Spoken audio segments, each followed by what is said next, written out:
Hey, this is Nick Milvoy.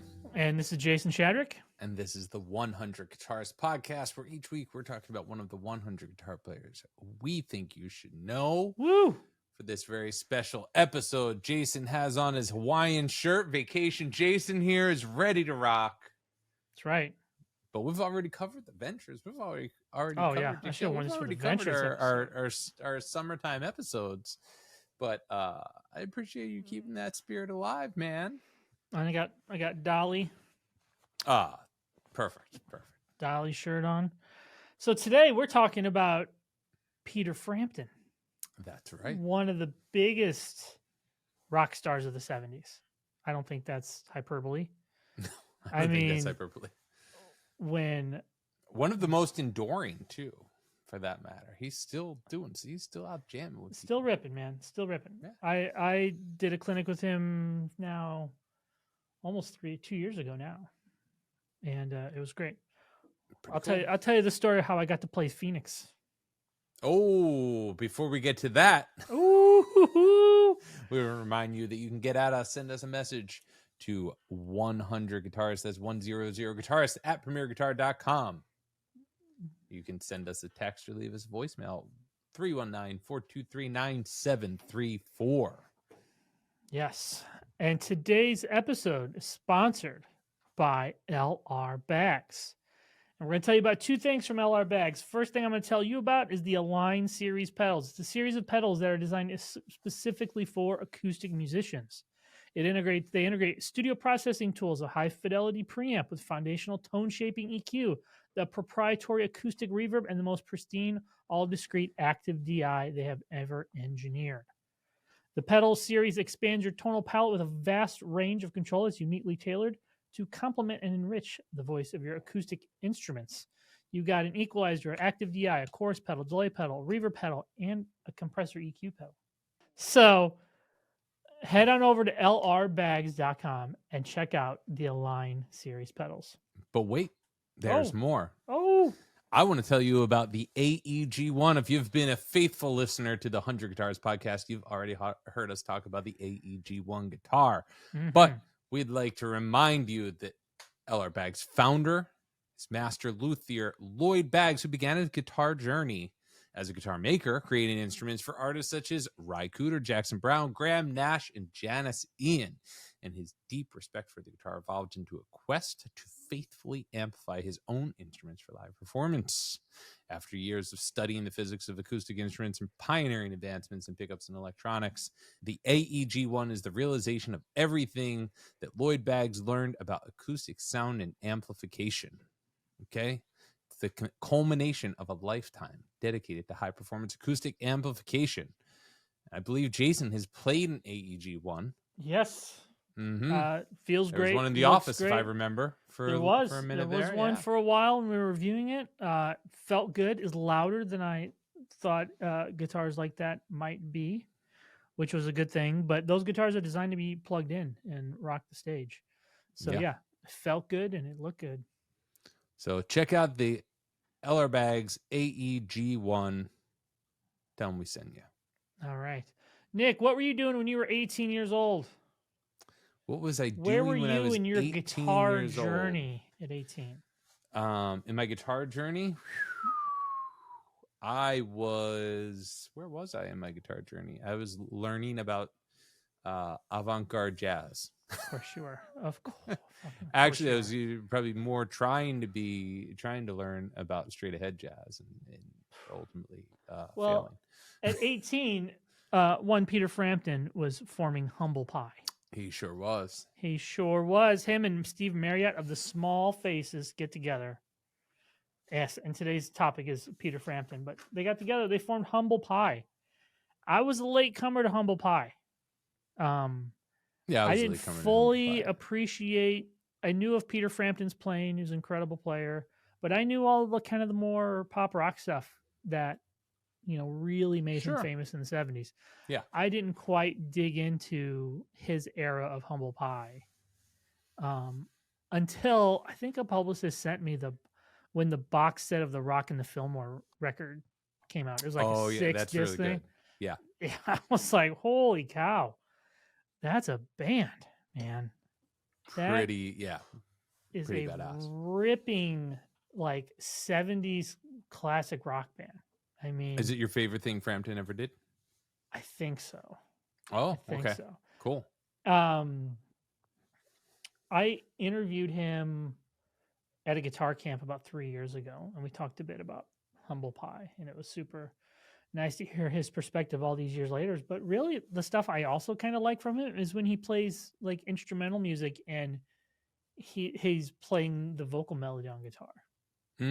He's a really Yeah. melodic player with a really nice touch. Right. So Yeah, tell I me can get about that. your early impressions of Peter Frampton. My mom is a huge Peter Frampton fan. Mine too. Really? My parents, yeah. When I interviewed Peter Frampton, that was probably the one thing where both my parents were like, what? Yeah, I have known Frampton Comes Alive for a very long time, for most of my life. Let's start there. Frampton Comes Alive. Let's start there. Let's just get that out of the way. I'm a little worried that we start there and we end there, right? Well, because I it's mean, like it's the biggest thing he's ever done. It's the biggest thing compared to a lot of people. It's one of the most big things ever, really, ultimately. Yeah. Yeah, no, it's and I think that's like that's been part of the narrative of his career, is that he made the biggest album of his life, and then it's like everything, it's so big that everything else pales in comparison. And it's a live record, which was kind of rare for a live record to be that successful. Well, at that time, you also have, there was At Budokan, right? There was Kiss Alive. Like, that was mid 70s live records were definitely a thing. But yeah, it's like Frampton Comes Alive kind of comes out of nowhere, because his records before that, like Frampton from 1975 was gold. I'm In You from 1977 was platinum. Like, he had hits, but I have thoughts about why Frampton Comes Alive is his most commercially successful album. Now, there's stuff you can find plenty. It's been well documented why people talk about Peter Frampton and why he was so popular. Okay, he was also like one of the narratives is like he was like a good looking dude. He's on, he did a Rolling Stone cover that famously like sort of like portrayed him as sort of like this teen idol guy, and like girls got into him, right? So he became popular, almost like teen idol kind of thing. But I think that's one thing that's going to make a record really popular. But like David Cassidy records, aren't as popular as that, or whoever else was similar teen idols at the time. The thing about Frampton Alive that's so enduring, right, is that it's like Frampton jams, right? And and tell me more. And this is the thing that as a teenager like really struck me as and every time I listened to it, I mean, just listening to it this morning, it was like, right, God, he's such a great guitar player, and there's a lot of space on that album for him to open up. Yeah. And he has a unique sound. He has a very personal style.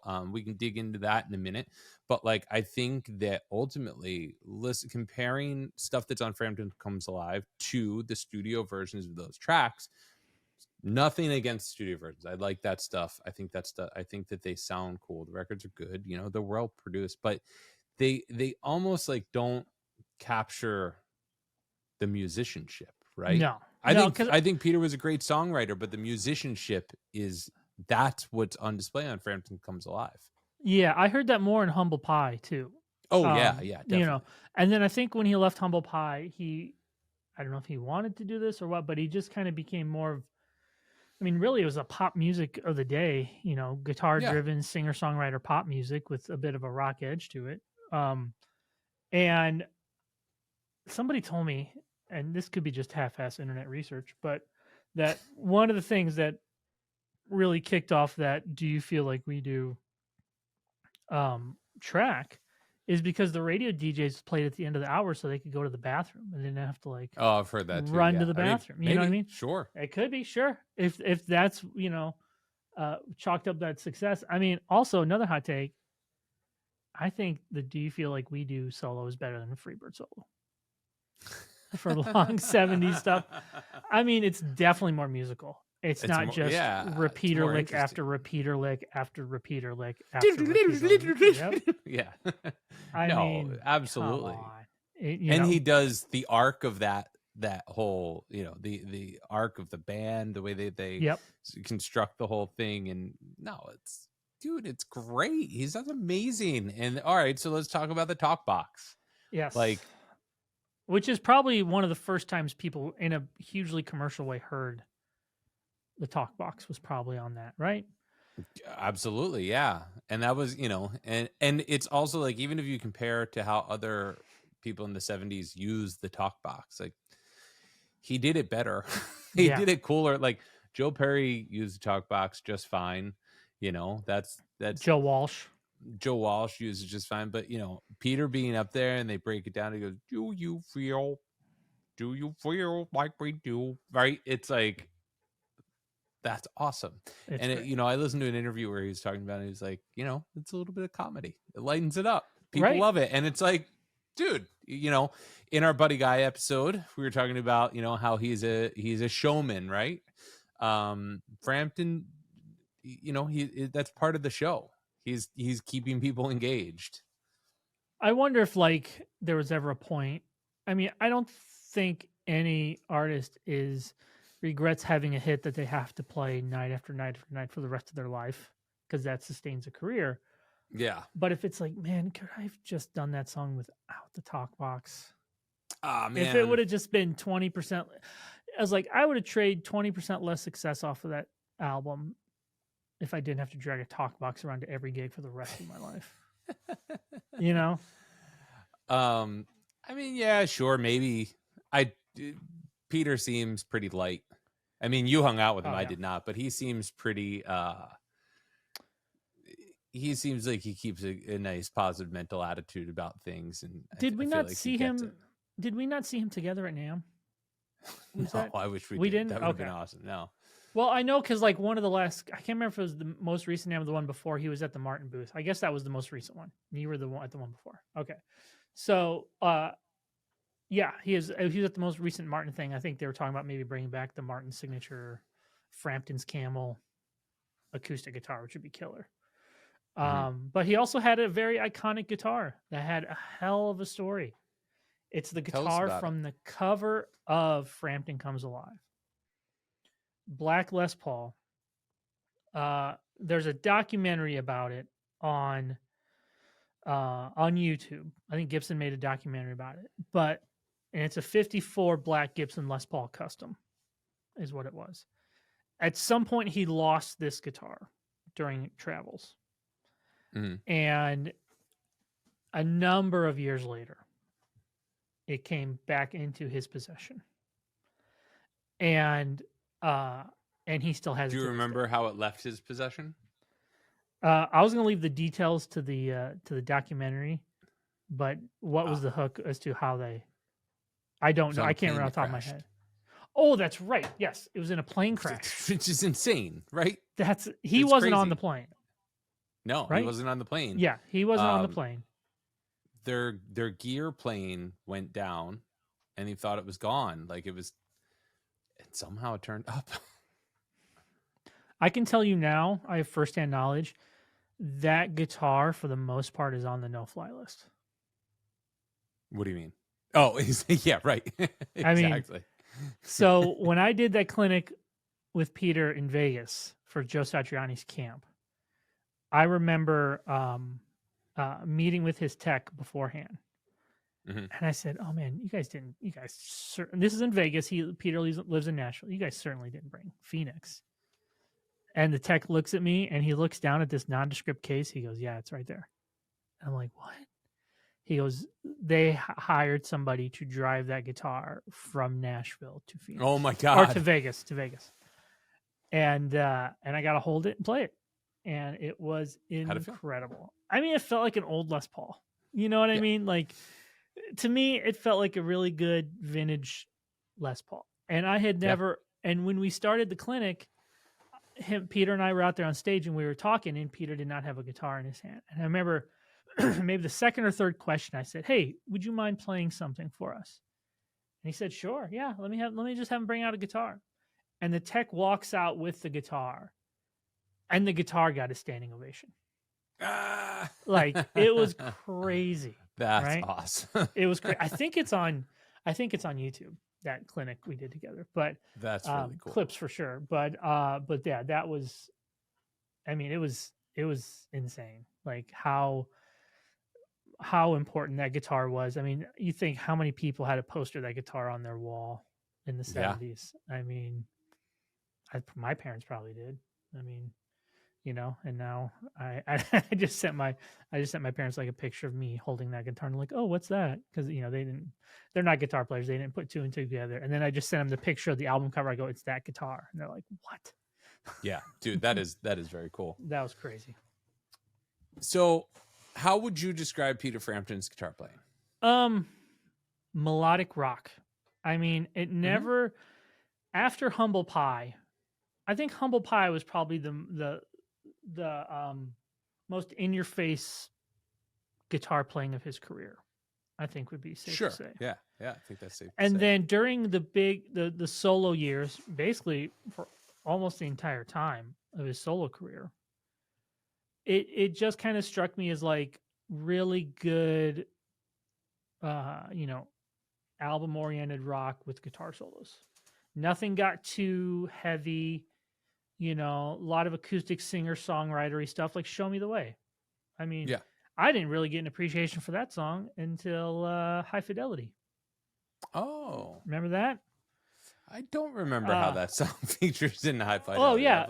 I love that movie, but... Lisa Bonet was, the singer-songwriter, right? And she was playing it at her gig that they went to. Yeah. And John Cusack and Jack Black is like, is that Peter Frampton? Yeah. So it wasn't the Dinosaur Jr. version that convinced you? We've been over that. They can go back in the archives and you can hear my feelings on Dino. It's callback. But it's just really strong. But then again, like it's funny because like we talk about this with a lot of guitar players. They're just these ebbs and flows in a career, both commercially and stylistically, that are kind of inevitable at some point.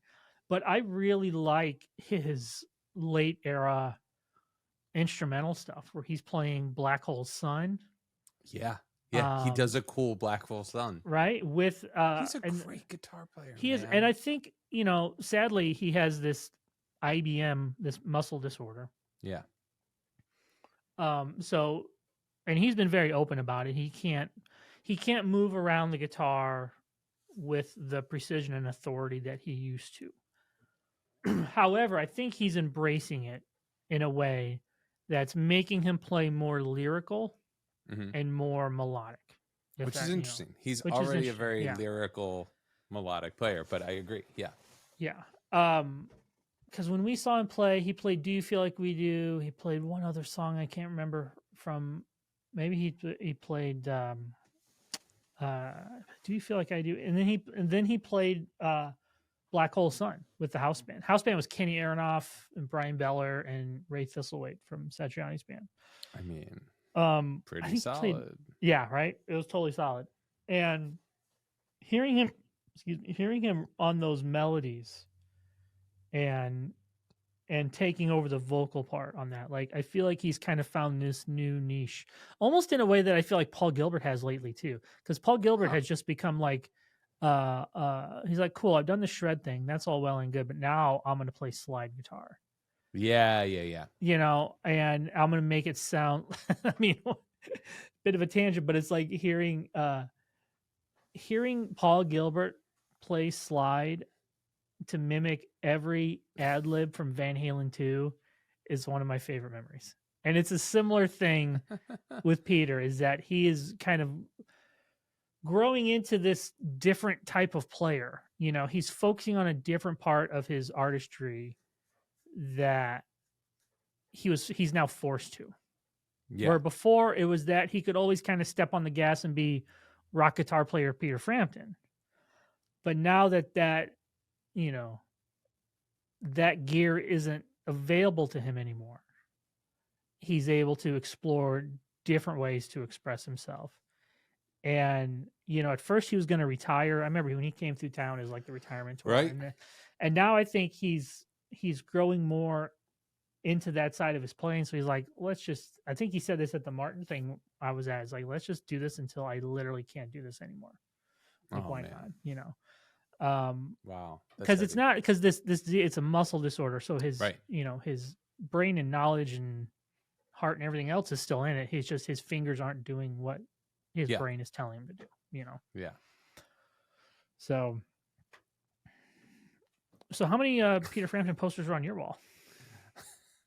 Well, I got these, you know, my slanted walls. We gotta get some posters up there to give it perspective. They'll look like that. But I want to talk about a couple things. 1980s Peter Frampton. Not a strong era. Well, I'm not thinking about his solo material, but he played with his school chum. Yep. David Bowie. Yes, because Peter's dad was David's art teacher. How wild is that? That was bananas. Right? Like, that's crazy. And he played on it. So was it the Glass Spiders? I'm blanking on the name of the album. The Bowie record that he played on. But it was the album is Never Let Me Down, and the tour is Glass Spider Tour. Okay, the Glass Spider Tour. The record is from '87. Do you know that record? A little bit. I did. I remember talking to him about it, and I felt like what really. You said that was '87. '87, yeah. '87. I feel like the real impetus for Peter to do that was, one, just to be able to play with David Bowie. I think he was really into that. But two, it was he kind of liked just being the guitar player for a minute. Yeah. You know, he credited that with helping him revive his career. Because at that point, it's like, so Frampton Comes Alive. After that, he does I'm In You, which went platinum, but wasn't as big of an album. Right. And then he starred in Sgt. Pepper's Lonely Hearts Club Band, which is not a great movie. You know, and he has a sense of humor about it, though. Yeah. He does have a sense of humor about it. And I will say that movie gets panned with good reason, but some cool stuff came out of that. There are some cool songs that came out of that. Like there's cool versions of Beatles songs. And it was a certain snapshot in time that I'm glad it exists. Yeah. You know. Yeah. But then he had a near fatal car accident, led to a dark period of his life. And then by 1980, his guitar gets in a plane crash. It's like, man, he had a tough time. Mm-hmm. But you know, I think that like coming back with Bowie, or not coming back, but like touring with Bowie, sort of like helped him just sort of re-energize things. Like you said, he got to be a guitar player. You know, when he talks about it, it's like he got to be a guitar player. He got to just like be with his old friend and like do this thing. And it's like, it's something totally unexpected, I think, for Peter Frampton to be on that record. It's a cool sounding record. It's not one of Bowie's, you know, most well-known or most revered records, but I think it's a cool it's definitely from 1987, you know? Yes. Which if you like that, I like that, then you'll like it. But if you don't, you will not like it. Yeah. But there's some great leads on there. There's some great, it's, you know, and Frampton and Carlos Alomar bouncing off each other. Really cool. Yeah, I think that is such an interesting thing about Peter Frampton, and I think sort of speaks to his level of musicianship. Like whenever I feel like there is, what am I trying to say? Like playing with David Bowie is a certain achievement among musicians, especially guitar players. Like you think about the other guitar players who've played in Bowie's groups, and it's like, you know, this is a very high class of musician. You know, you get people like, you know, Adrian Belew, Stevie Ray Vaughan, you know, Carlos Alomar obviously is closely associated with Bowie. You know, even Mick Ronson, the obvious one. Yeah. And then you know, Reeves Gabrels, you know, and by the end you get Ben Monder, like and on and on and on. I'm leaving people out. But like these are all really high level people, and for Peter to be in there, it's very, it's very cool. But obviously, like, Peter's just like a great guitar player, and it's cool to hear him in another context. Yeah. And I think that's the going back to what we were saying about Frampton Comes Alive. It's like that's the thing that's on display is the musicianship. That it's not because Peter's a great singer. He's a charismatic dude. He, like, you know, when he is singing and playing guitar, it's like there's this Peter Frampton performer frontman thing going on. But Peter Frampton playing guitar is like, that's, man, just to be able to do that is a big achievement, you know? Real quick, Frampton Comes Alive. What do you think of his cover of Jumpin' Jack Flash? Yeah. Ah, really? I love it. Yeah, I mean, I think it's awesome. like, because this is what, 73? Frampton Comes Alive? 76. Yeah, 76. Okay. So, I mean, I think we kind of forget that how in vogue it was that, I mean, we saw this with the Ventures, that if there's a hit on the radio right now, people will just go out and cover it as if it's like, you know what I mean? Like there's a lot of overlap, right? And I don't know if that fell into this, but at this point I'm like, yeah, I'll just hear the Stones version. It's cool. Like, but I don't find myself revisiting that. Yeah, you don't hear a lot of cover these days. You don't hear a lot of covers that quick. Like contemporary covers, I guess. This was an 8 years later putting out a cover. You don't hear a lot of songs that are covered that are just from 8 years ago. I like it. I like the arrangement. I think they take it somewhere cool. Yeah. And his solos on it are great. It is, yes. Much rather dig the instrumental records he did much later in his career. Yeah. Fingerprints. And one of the great album titles of all time, Frampton Forgets the Words. Yeah. That's great. Those two I would agree. He did do Frampton Comes Alive 2 in 95. Mm-hmm.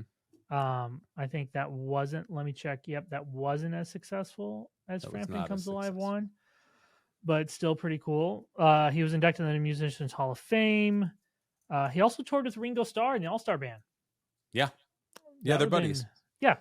And Ringo's on some of his studio albums, if I remember correctly. He also, I remember in that clinic, he did one of the most spot-on George Harrison impressions I've ever heard. To the point, I think he was telling the story about discovering the Talkbox with Pete Drake on the All Things Must Pass sessions. Again, talk about like big monumental like career achievements. He played on All Things Must Pass. Right. Yeah. And he's saying something. He goes, oh, and George is like, blah, blah, blah. And then he just kind of like casually passed. And I said, stop, whoa, stop. And the audience started laughing. And I said, that was one of the most spot on George Harrison impersonators. Like, I need you to do that one again. Like, just back up and say that again. And that was super fun. And he had such a sense of humor with those kind of things. I mean, you know, he was cracking jokes the whole time during that clinic. I've never seen him other than, so we did the clinic that afternoon, then he played a concert that night with Steve Lukather and Satriani and a bunch of people. Other than that, I've never really seen him live. Like on his own. I've never seen him live, yeah. I know for a time Audley Freed was the guitar player in his band. That would have been, I would have loved to seen that. Those two. I mean, Audley's a straight up rocker. Mm-hmm. That would have been, you know, I almost feel like we need to do an episode on Audley. The dude, he played with Frampton, he played with Sheryl Crow, played with the Dixie Chicks, and he was also in the Black Crowes when they did the tour of Jimmy Page. Right. Yeah, I mean, come on. Maybe we should have him on as a guest. Yeah. That would be great. Let's do it. All right. Well, we did Jimmy Page, and now we did Peter Frampton. That's okay. We'll make up a guy. Sheryl Crow episode. Yeah, sure, whatever. I mean, we'll talk about it all. So, so where are you in terms of favorite eras of Frampton's career as far as guitar playing goes? Frampton Comes Alive is the one for me. Really? Not Humble Pie? Yeah. You thought I was going to go with Humble Pie. I mean, I get it. For me, it's really his Frampton Comes Alive stuff. It's like jazzier. I don't know. Yeah, I thought you were going to tell me. Like, is it more avant-garde? His use of the Talkbox sonorities are quite experimental. My gosh. Okay. All right. So where would we point people to start? How about you? You'd say the instrumental stuff, or you'd say I'd say Humble Pie. Humble Pie. That's like he's in his 20s. he's like the Justin Timberlake of England. To at be the fair, time. he was in his 20s when he did Frampton Comes Alive too. He's 26. Which is sure. crazy. I'm saying Humble Pie. He's in his 20s, just ripping rock guitar. Yeah, that's what I'm saying. Yes, and especially that Live at the Fillmore record. Like I It's would really point good, people yeah. to that. No, if your only impression is like soft rock, ooh baby, I love your way every day, like go listen to Rockin' the Fillmore and just be like, dang, just ripping straight ahead rock guitar. Right, like he had it, man. Yeah. Talk about like still, still is doing it, but like talk about, man, just a guy whose talent was really immense. Yes, absolutely. Also, did we also like not just his talent was immense, but his experience is ridiculous. Like we said about the All Things Must Pass sessions, he's playing with Bowie, but then his background with Bowie is going to school with him, and his dad's Frampton's dad is his art teacher. But also when he was a teenager, he was in a band that was managed and produced by Bill Wyman. Like this guy just like was really plugged in. He was super, and I think just that time in England. Yeah. Early 60s in England, it was just all the stuff was around. All the stuff was just around there. It's incredible to think of that somebody could be just in that place at the time. Yeah. But it was incredible. I mean, and shout out, he's still out there doing it. My old buddy Pat Bergeson now is playing guitar in Peter's band. Nice. Pat's an incredible guitar player and harmonica player, virtuosic harmonica player. I hope he plays some harmonica. No, Peter handles that himself, my friend. To this day, he has his Frampton Talkbox right there, bringing Phoenix. Right. I hope he brings Phoenix out on the road. But yeah, I would say he still has it. His band sounds great. Go see Peter Frampton if you get a chance to this summer, and you can jam like it's 1976 and love it and see him. Do you feel like we do? So did we do it? Did we cover everything? We didn't talk about the Simpsons, but he was on the Simpsons. He was on the Simpsons. I mean, a lot of people have been on the Simpsons. Yeah. he's a pretty good one. That's a great one. All right. If we missed anything, if you want to talk about Peter Frampton, take this message or take this conversation into our email or voicemail box. Hit us up at 100guitarists@premierguitar.com. 319-423-9734 is the number. Yes. All right. Thanks again to LR Bags for sponsoring today's episode. Make sure to check out the AEG1 guitar.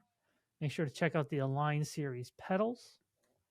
And we'll see y'all next week. See you next week.